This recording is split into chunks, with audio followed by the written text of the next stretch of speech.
idol, may pipick up ng concrete cutter. Priority nga eh. Kakarga ko lang gamit ang hydraulic lifter mga idol. Wala yung jack pallet, kaya ito ang gagamitin ko. Medyo aalalayan lang natin yung pinto niya sa likod dahil baka tumama itong lifter mga idol.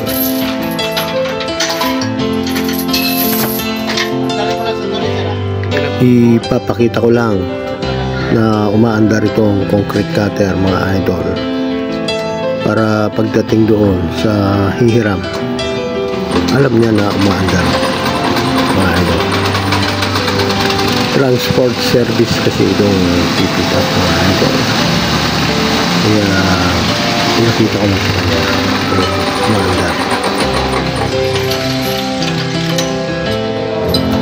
Solo flight kasi ako ngayon mga idol, pero kung may katulong bubuhatin na lang namin, kaso wala at hindi naman pwedeng pwersa nitong driver ng transport service mga idol.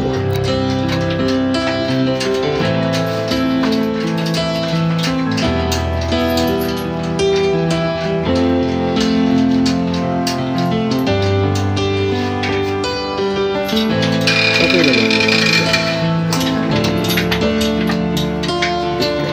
Ano yung pinagawa ko? Arkela.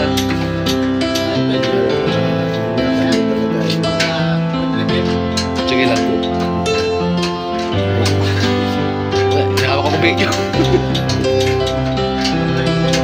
Ay, patay ka lang. Mga idol, sandali lang. Walang problema.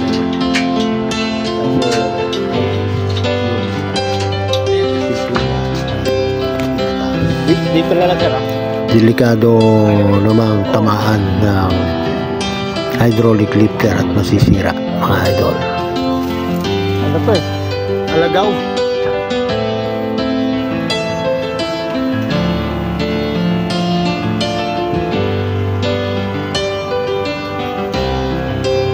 Sige sir. Sige sir, derecho. Derecho. Sige sir, derecho. Sige pa po. Okay pa, sige. Sige pa, konti pa. Konti pa. Sige sir, atras. Sige. Atras. Yan yung sinasabi ko mga idol na pintuan ng high ace. Oh, pwede na yan sir. Tutulak ko na lang. Nakataas.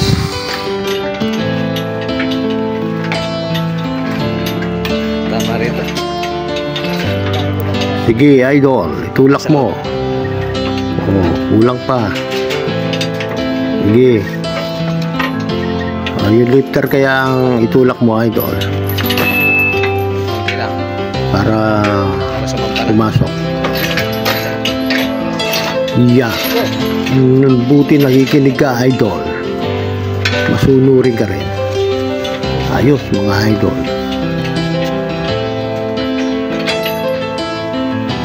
Ngayon lang ito nilada ba yan?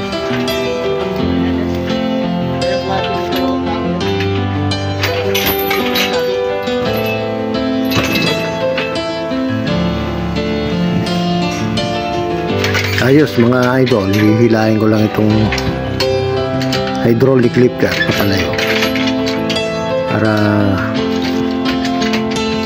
hindi tamaan itong pintuan ng high ace mga idol. Hila pa. Iya. Safety. Ayos. Alagaw yan mga idol, yung dahon na yan. Okay, tatanggalin natin yung kadena mga idol. Ayos na mga idol. Okay na ito sir? So lang na lang kasalagay ko yung gulong rito. Thank you mga idol.